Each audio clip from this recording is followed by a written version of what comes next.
Okay, yep, you guessed it, it's the great and glorious, soon-to-be famous one day Nick Dutch back on the camera yet again. I'm just building myself up, just reaching that point, got my key in the ignition, warming up the engine, preparing to do some occult ownership, alright?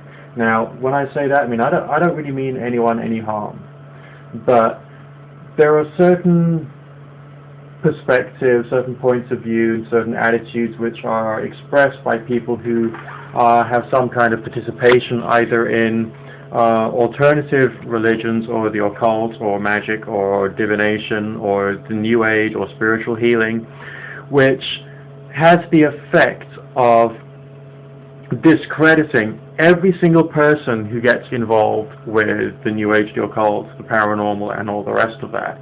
It makes the life of anybody who's involved in even something like myself. Okay, I do tarot for a living. That means I do an entertainment service which has some therapeutic benefit. Alright? Even someone like me who's doing a job rather than being unemployed and just relying upon state benefits looks stupid. Alright, now some people would say, Nick, hey man, you look stupid anyway because you're someone who does tarot. But no, I'm just trying to understand some of the things which have happened to me when I was younger, and some of the things which do continue to happen or seem to continue to happen. And I'm trying to do so with reason, with rationality. There is a particular combination of logical fallacies which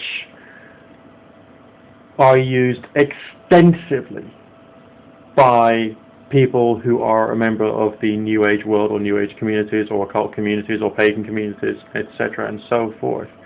And this one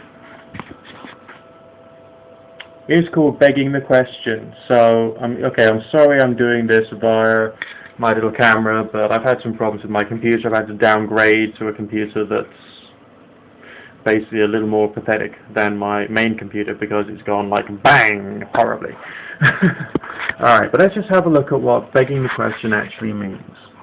If I go to the bottom of the Wikipedia article, it does mention the modern usage of the phrase, which is not what I'm talking about here. And it says here, more recently, to beg the question has been used as a synonym for to raise the question or to indicate that the question really ought to be addressed, such as, and they give the example here, this year's budget deficit is $500 billion. This begs the question, how are we ever going to balance the budget?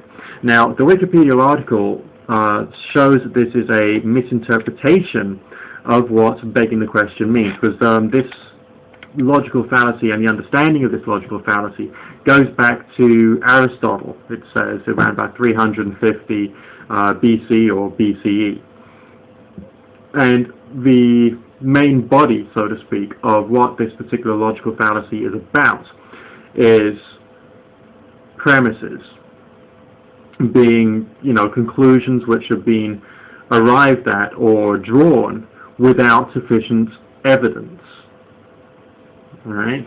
And it happens in a number of different ways. According to Wikipedia, begging the question is very similar to circular reasoning or a circular argument.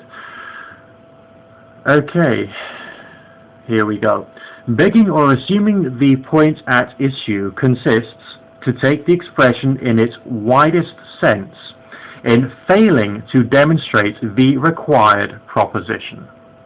But there are several other ways in which this may happen. For example, if the argument has not taken syllogistic form at all, he may argue from premises which are less known or equally unknown, or he may establish the antecedent, I think, by means of its consequences. For demonstration proceeds from what is more certain at its prior. Now, begging the question is none of these. If, however, the relation of B to C is such that they are identical or that they are clearly convertible, then that one applies to the other, then he is begging the point at issue. But begging the question is proving what is not self-evident by means of itself, namely something which is not self-evident, either because predicates which are identical belong to the same object, or because the same predicate belongs to subjects which are identical. Now, that's a bit of a roundabout and a bit of a long-worded way of saying that you can't say that something is proven through using something which is not proven to prove it. In my viewings of YouTube, of course I've heard of this logical fallacy. It's mentioned by people like DPR Jones, it's mentioned by Thunderfoot, it's mentioned by, I think it was mentioned by Thunderfoot, definitely mentioned by Tooltime9901, I think his username is.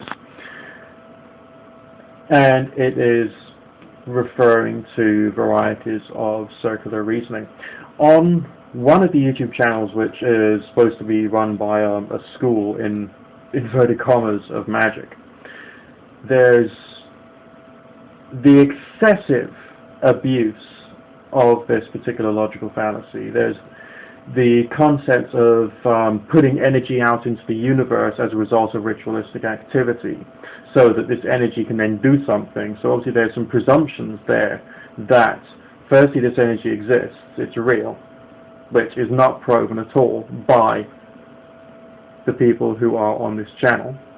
Secondly, that this energy has a certain form or function which has the capacity to actually create changes in the outside world, which is of course not proven. So we got two premises there already which kind of rely upon each other, which are basically not proven at all, in at least under any circumstances.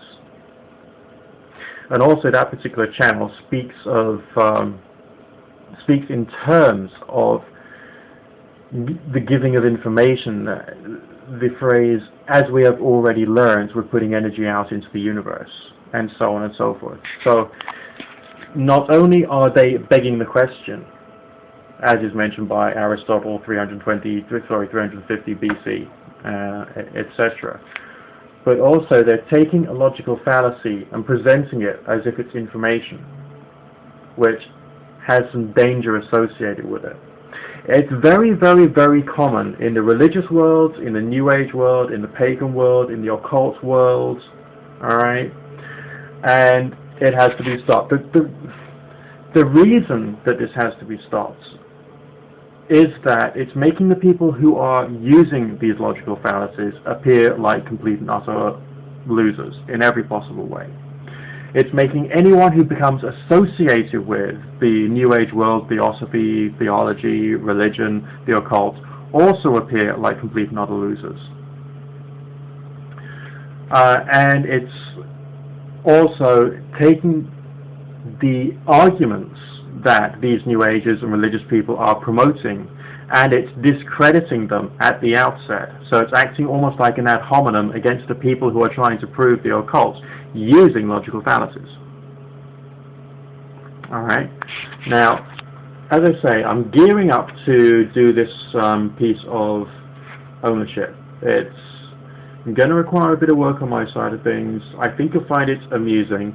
This is just preparation. This video right now is just preparation, so you understand a little more about where I'm coming from